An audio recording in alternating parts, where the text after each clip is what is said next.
Gano ge mawulire mu bufunze ku Bukedde TV1. HIV tests and I have AIDS. I did ARBs for 2 years. Nenzivako ningamba mukama weyagala kunzitanzi tabu tununchirina kunchi aganyo kunzita kuba ina abana nanti mbagamba it's reality ne bintu sedaka actinga nange simanyi kyendiko mbeera onangamba ebigambo ne mugamba lekera awo bingi nayongera okumpa paka bwenkola kyayagala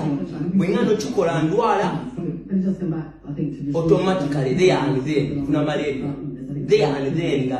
ne bwengena ne mumpa drip mmeka ne bwengena ne mumpa simanyi ARVs simanyi ki zene tubyenyo lumanyi nyo habo medicine na normal panel abantu abamanyi mu myaka 10 mundali byenywa nywa kirabu bia sagala spirit nywa support sagala rex